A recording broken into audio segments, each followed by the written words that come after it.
And now, for the final Friday analysis of the Trump presidency, we turn to Brooks and Capehart. That's New York Times columnist David Brooks and Jonathan Capehart, columnist for The Washington Post. Hello to both of you on this Friday evening. So, David, it was just 2 Wednesdays ago that there was the attack on the Capitol. 5 people died as a direct result of that. Then, a week later, President Trump impeached, with only a few days left in office, impeached a second time. Was it the right thing to do? Yeah, absolutely. The Yale political scientist Brian Garstin made the point that our system depends on an equal branch of government, that we have an executive branch and we have a legislative branch. And the executive branch can't just go off inciting riots to take over the legislative branch. And that's more or less what just happened. And if that's not an impeachable offense, then nothing is. And so I think they were right to impeach. I have to say, emotionally, I feel somehow weirdly that impeaching the President of the United States is still emotionally overshadowed by the events that happened on January 6th and by the turmoil that has been set off within families, within churches ever since. So the impeachment happened, but we're still reeling as a nation in a way that seems to me somehow even larger than that. What about that, Jonathan? What about the move to impeach and about where we are left as a country after January 6th? I think the move to impeach was necessary. It had to happen. We're reeling from it now. I agree with David. We are reeling from it now. But I think when we read about this in the history books, that folks will see that it was a necessary thing, not just to hold President Trump accountable for inciting people to insurrection to try to overthrow the American government, but to send a signal to anyone who might come after Donald Trump, to signal to them that if you try to do the same thing, that there will be consequences. And then what this says about where we are as a country, Judy, I think we're at the beginning of the middle. This is not the beginning of the end or the end of the beginning. What we are now about to talk about in this country is about deep fissures and deep pain within this country that's centered around race. It should not be lost on anyone that those insurrectionists going up into the Capitol were Boogaloo Boys, Proud Boys, but they were also white supremacists, and most notably the person who was carrying that Confederate flag in the U.S. Capitol. The Confederate flag, a traitorous flag. That person, thankfully, has been arrested. But what he represents, what that insurrection represents, is something that we're going to have to talk about. So, David, where do we go from here? I know that's a big question, but and in particular, what about the Republican Party? You had 10 Republicans in the House. Hardly, that's not very many, but it's more than certainly the last time the president was impeached. And you now have a Senate that seems to be open to an impeachment trial.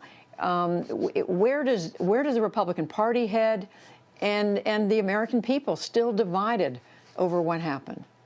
You know, I did a lot of reporting this week on the white evangelical church that has been so the backbone of Donald Trump's support.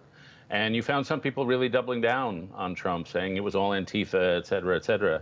You had a lot of people, the majority of people in the white evangelical church saying, this is not, how did this happen?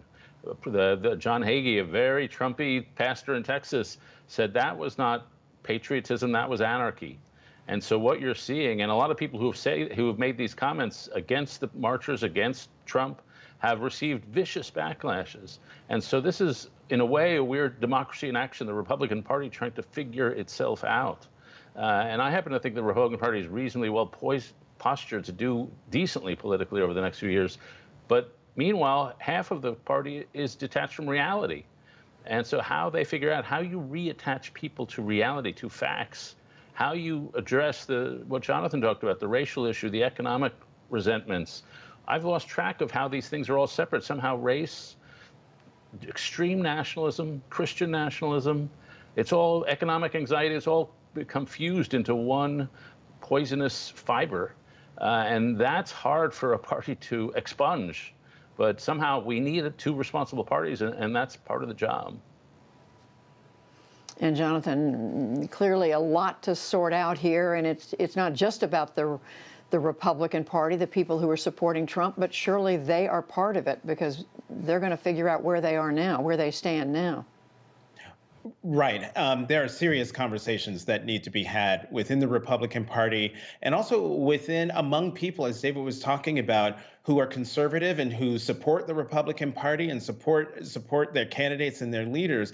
I think one of the ways to remarry reality to a lot of the folks within the Republican Party is to have leaders within the Republican Party who start talking truth again, who start talking about what's really happening, doing away with the theater of outrage and all of that, but dealing with, okay, this is what the problems are. Here's where we are as a country, and here is our solution as a Republican Party, as conservatives, and have that argument based in fact, and have that come from the number one elected leader within the Republican Party, which right now, correct me if I'm wrong, David, is still Senate Majority Leader Mitch McConnell, on down. When we have leaders who speak truth to their constituents, that is when it takes hold. And so far within the Republican Party, that has just gone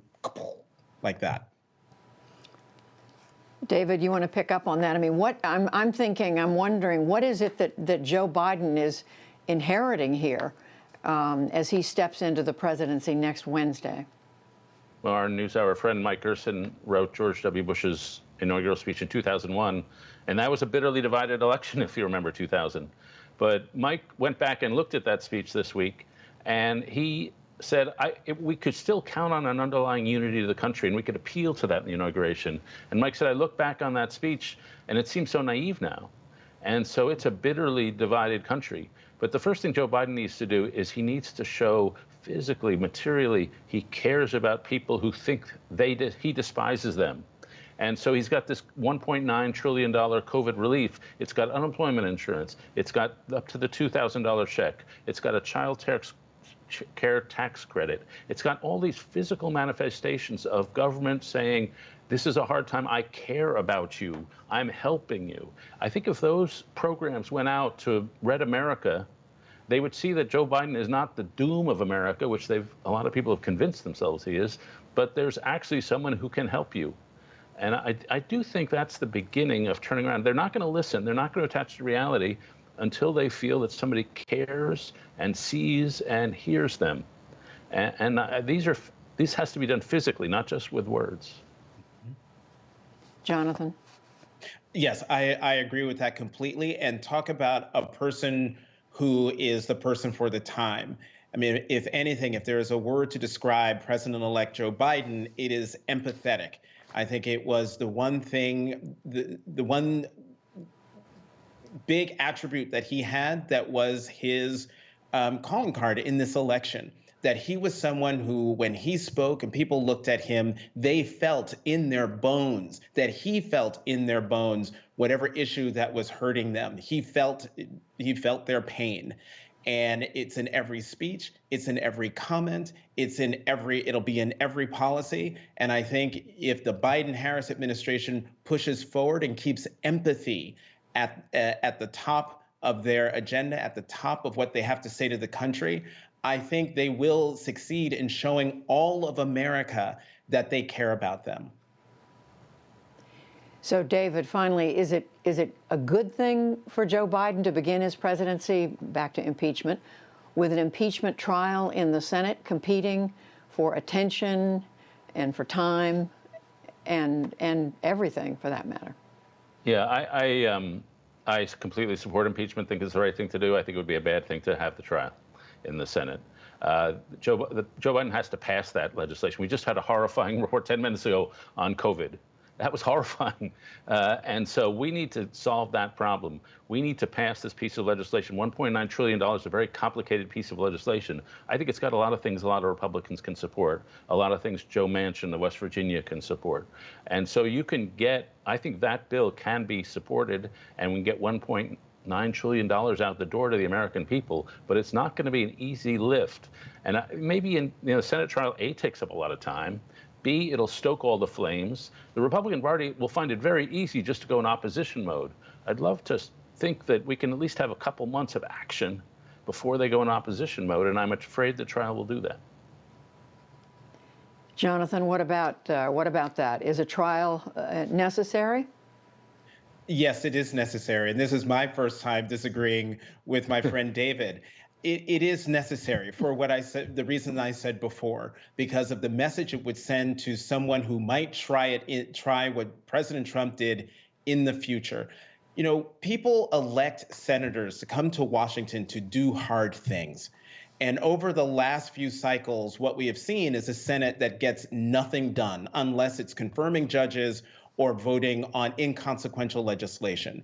They come here to do hard things, and there's nothing harder right now than holding a sitting president, soon to be not sitting president, but to hold a chief executive responsible for very bad acts, but also to help a nation that is reeling from a global pandemic and then the subsequent economic implosion. So, David, I'm going to give you the last word, unless you leave time for Jonathan. Again, what about the argument he's making that this is something the country needs to do? Yeah, I just think our legislative capacities are not very high right now. And doing a pretty confrontational and violent, not violent, but a confrontational impeachment at the same time we're trying to pass a very complicated and a lot of resistance legislation, I just think that's too heavy a lift from us. And so we have to choose, in my view. And I choose the COVID relief bill. All right, Jonathan, you get 15 seconds. I hear you, David. I just hope the Senate does both. They can do both. Jonathan Capehart, David Brooks, we thank you both. Thank you, Judy.